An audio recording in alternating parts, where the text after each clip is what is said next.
Bonsoir à tous. Ce soir je vous propose une recette dans les Ultra Pro, un produit fétiche qu'on utilise beaucoup à la maison et dont je souhaitais vous parler parce qu'en plus il est en promo ce mois-ci, donc je vous en parle rapidement avant de vous proposer la recette. Donc les Ultra Pro, c'est une gamme qui va principalement au four à micro-ondes, au four traditionnel, qui va justement au four traditionnel pour faire les viandes, enfin tous vos plats, vos viandes, vos poissons, vos légumes et même des desserts, du pain, voilà, plein de choses dont je vous parlerai plus en détail parce qu'on l'utilise comme je vous disais très souvent. Et ce soir je vous fais une recette donc, de filet mignon en croûte de moutarde avec des petits légumes. Donc voilà, c'est une première recette que je vous propose parmi tant d'autres que j'affectionne particulièrement. Donc en fait je voulais vous en parler parce que c'est un produit qui est entre guillemets onéreux mais rentabilisé parce que vraiment on s'en sert très souvent.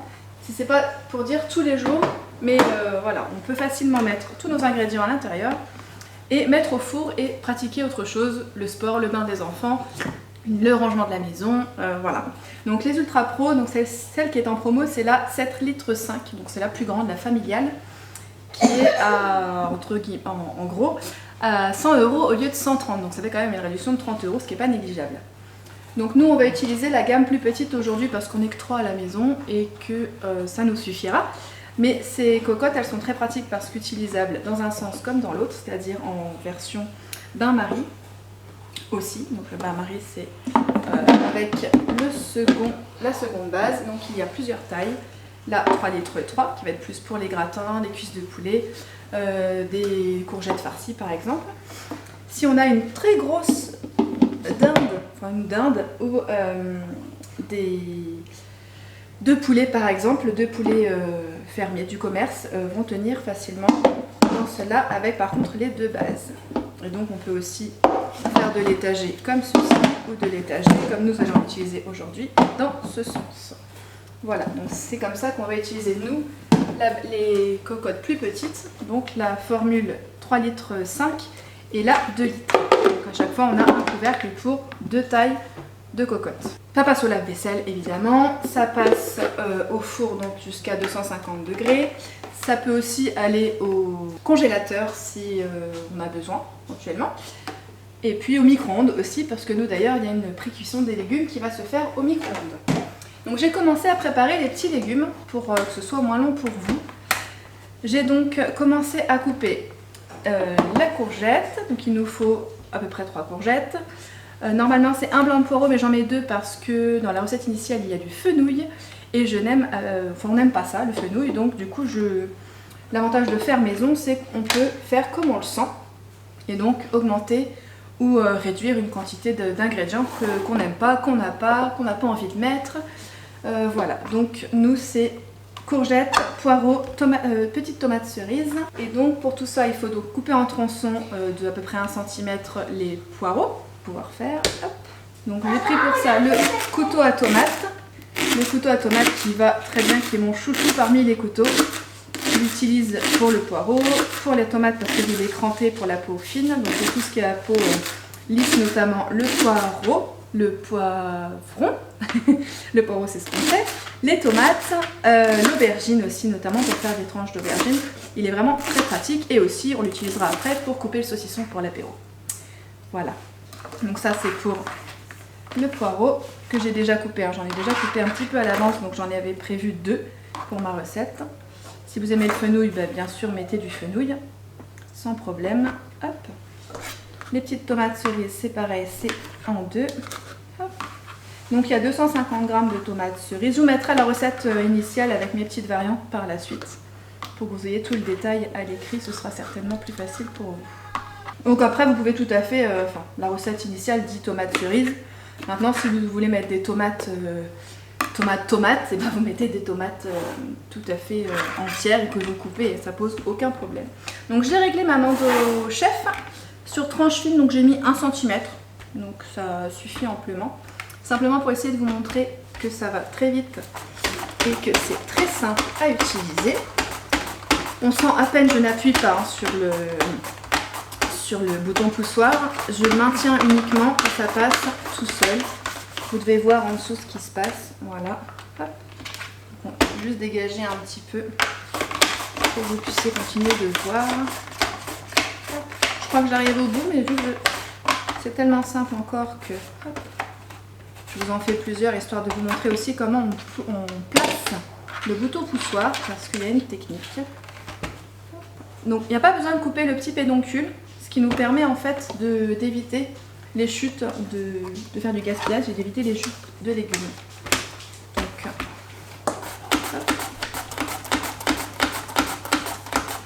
Donc sur la mando chef, évidemment, là j'ai mis la lame toute simple et j'ai mis sur 1 mm, mais on peut mettre de 0, donc pour faire des chips par exemple, de 0 à 9 mm pour faire des tranches ou même des tagliatelles si on veut prendre le légume dans sa longueur.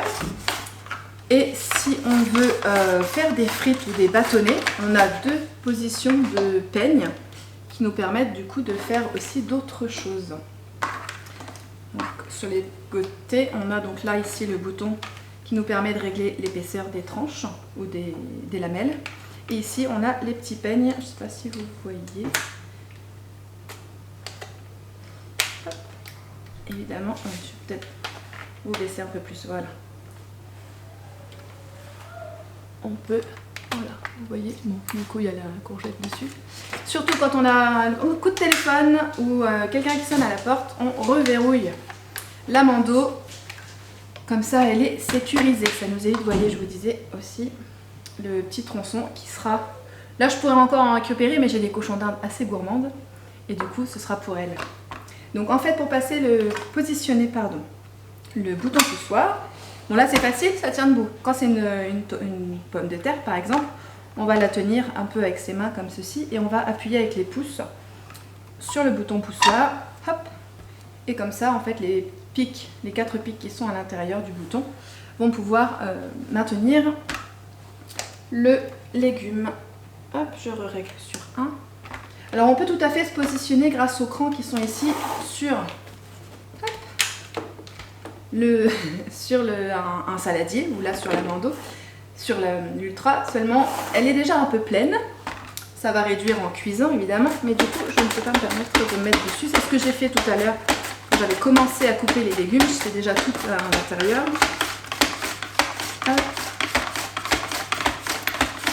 Et dans tout ça, on a oublié une petite chose, surtout on ne met pas les doigts sur la lame, hein. Si quelque chose est coincé, on prend un couteau, on récupère comme ceci, ou alors on pousse ici pour défaire de la lame.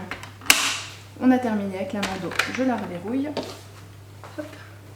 Petite astuce, là c'est un petit peu sale, avant de la nettoyer, bon c'est de la courgette, normalement ça part bien, mais si vous faites des carottes, des choses un peu plus colorées, de la betterave par exemple aussi, pour éviter que ça teinte le blanc, c'est valable aussi dans vos tubes, hein, quand il y a des choses colorées.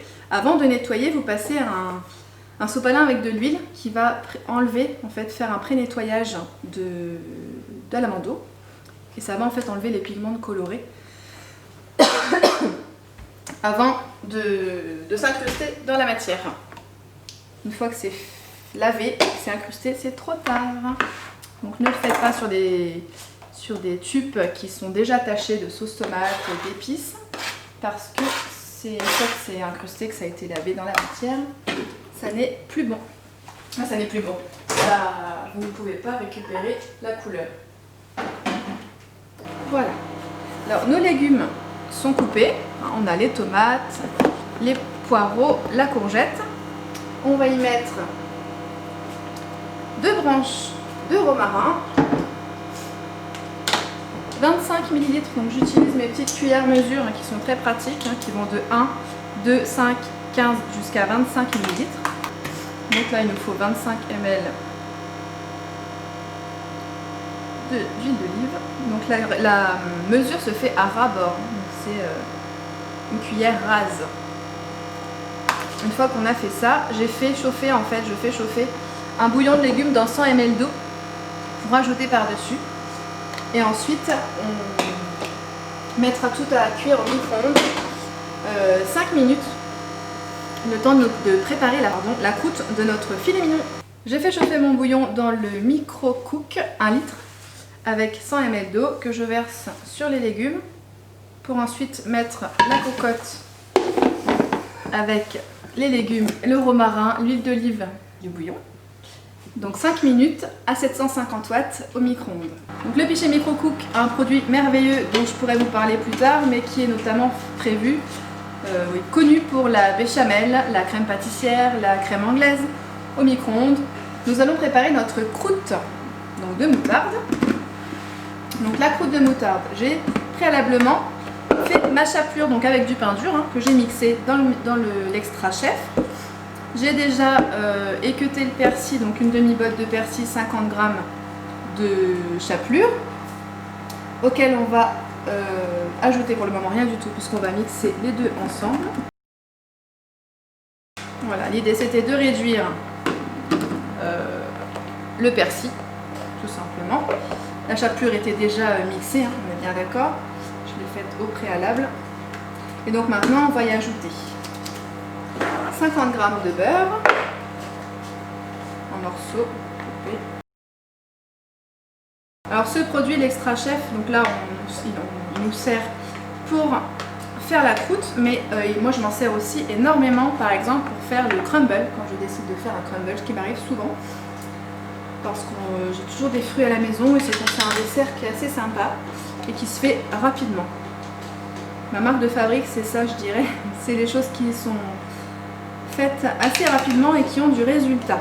Je suis généreuse en moutarde, normalement c'est 30 ml. J'en mets un petit peu plus parce que j'aime ça, tout simplement.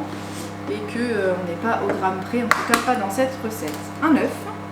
Et on mixe le tout qu'on pourra ensuite étaler sur le filet mignon. Cette recette, je la connais depuis des années, parce que ça fait quand même 10 ans maintenant que je suis chez Père. Et on va juste mettre un peu de sel, un peu de poivre. Hop. Le sel herbe amarre, j'en suis fan depuis qu'on a eu un partenariat dernièrement, il y a quelques années aussi. Et du coup, je n'utilise quasiment plus que ça pour mettre dans mes préparations. Sauf si c'est juste du sel qui est demandé, classique. Mais voilà, donc notre préparation pour étaler sur le filet mignon est prête. Mon filet mignon. Donc en fait, on va utiliser plusieurs parties de la cocotte, donc celle qu'on a déjà avec la 3,5 litres avec le couvercle et la 2 litres. On va tout utiliser parce qu'on va étager nos préparations. Comme en fait sur celle-ci, on va donc j'ai mis dans celle du bas la plus grosse les légumes. Dans le couvercle retourné, on va y positionner le filet mignon et la seconde base par-dessus pour cuire le tout ainsi au four. Donc nos petits légumes viennent de sortir du micro-ondes. J'ai été généreuse. Tac, on y place le filet mignon. Et on va venir y mettre la farce. Je cherche mon sopalin, il est caché derrière mon petit chevalet.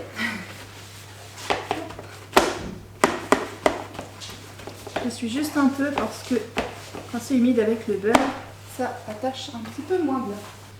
Donc ça c'est la tâche la plus délicate, je dirais, de faire tenir hop, la croûte sur le filet mignon. J'ai de la farce entre guillemets pour 2 filets mignons. Donc on a de quoi faire, on peut être généreux. La recette initiale préconise donc pour 1 kg en fait de filets mignons, ce qui fait à peu près 2 a priori. Nous à 3 ça nous suffit. C'est pas ma petite poupée de presque 4 ans qui va manger la moitié du filet mignon.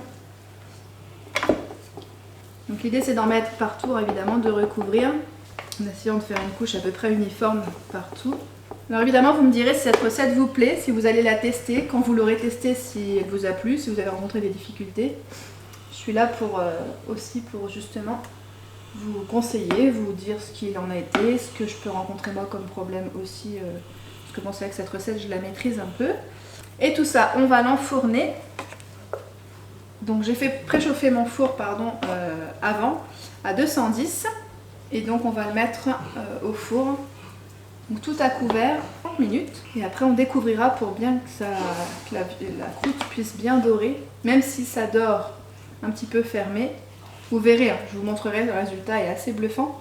Parce que l'idéal dans les cocottes, c'est que vu que ça cuit à couvert, mais ça n'est pas fermé réellement, quand elles sont remplies aux 2/3, donc là en plus on a, entre guillemets, elle est remplie parce que c'est dans le couvercle, la circulation de l'air va se faire entre les deux récipients. Et du coup ça va faire dorer tout en étant fermé, ce qui fait qu'on garde une viande qui va être tendre, qui n'aura pas séché. Et c'est l'avantage des cocottes, c'est que du coup on n'a pas besoin d'arroser, qu'on peut cuire à couvert, laisser dans le four sans problème, sans surveillance. Ça dort, ça cuit et ça ne sèche pas. Franchement, le filet mignon, surtout que là c'est du porc, hein, filet mignon de porc, c'est en général, ça peut être vite sec. Là je peux vous assurer qu'en plus avec la croûte, mais notamment faites-le même sans la croûte, hein, faites un filet mignon, juste une viande comme ça dans les cocottes. Et à couvert, ça ne sèche absolument pas et c'est tendre, moelleux à souhait. Donc voilà, j'ai bien recouvert donc, ma viande de la croûte. Donc tout est superposé. Je mets l'ultra par-dessus et je vais pouvoir mettre au four. Et voilà, 30 minutes. Pour cette recette, elle est terminée. Et bien voilà, notre recette est sortie du four après 30 minutes à 210 tout à couvert et 20 minutes découvert. On a notre filet mignon en croûte de moutarde. Je vous souhaite un bon appétit.